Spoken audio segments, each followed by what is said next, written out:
India's public sector decision-making is paralysed. That is the candid assertion from the outgoing Chief Economic Advisor, Arvind Subramanian, speaking at an event in the capital, blaming what he called stigmatized capitalism. The CEA has said that there is a pall of gloom hanging over public sector decision-making. Subramanian went on to lament the lack of reform, especially in public sector banks and their recruitment process. This, he believes, has diminished risk-taking capacity at these institutions. He also went on to say that public sector lending over the last 10 years has become toxic. Take a look at this very candid conversation with the Chief Economic Advisor. I think that what stigmatized capitalism is doing in India is that you will get more role for the private sector in greenfield and in terms of entry. But greater private sector role for in kind of taking over existing public sector assets is going to confront the stigmatized capitalism problem, because you know the political authorities will always and public sector bureaucrats will always come under this cloud of, you know, you sold this asset, did you do it in some kind of sweetheart deal? And I think we've spoken about the 4C, the wall of the 4C problem that hangs over. So public sector decision making has been completely paralyzed by this, you know, and something similar. So, see, when you said, I think it's not quite right to say that, you know, nothing has come on, because Air India was on the block for a very long time. But I think that, again, a version of stigmatized capitalism, I think, has kind of taken over. And I think that, you know, could these decisions be second-guessed in the future is something that still creates. Now, the interesting thing about this IBC, I think I want to, you know, again, do a mea culpa by way of explaining something, is that, see, I was early on in favor of a bad bank, right?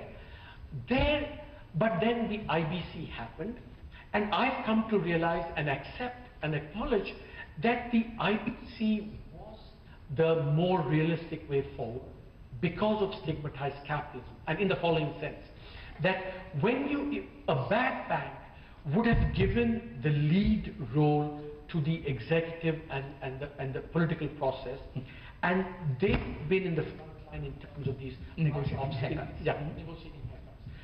What has happened with, so I think, okay, so I think a consequence of stigmatized capitalism is that more and more decisions will be taken by the judiciary, because they are seen as the most kind of, you know, legitimate and fair kind of people to take this decision. So if you've stigmatized capitalism and you're not sure either about the private sector or about public sector regulating the private sector and all of this, I think you're going to see more and more of this quasi-judicial or really explicitly judicial way of disposing public sector assets.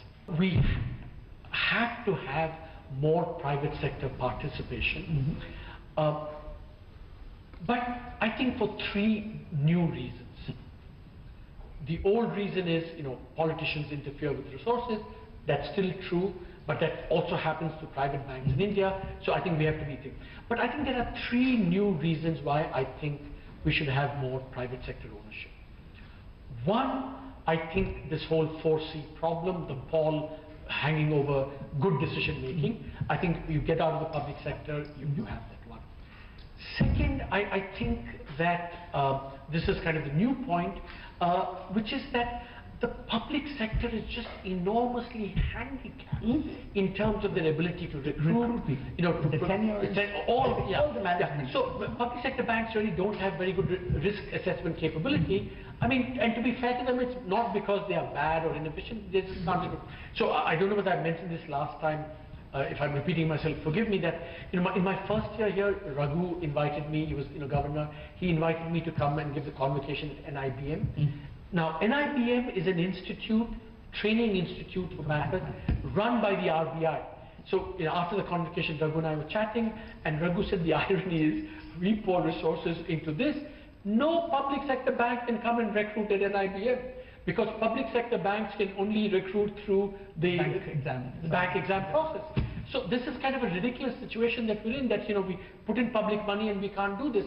And so those restrictions that happen, I think, are the second reason.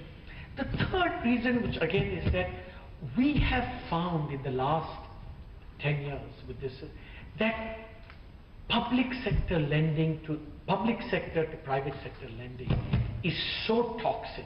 Getting out of it is so difficult that we don't want to repeat this going forward. So I think that therefore, and then there's the other reason that, you know, Governor, you know, Urjit Patel says, is that when you have public sector ownership, it complicates, you know, the regulator regulating public sector banks.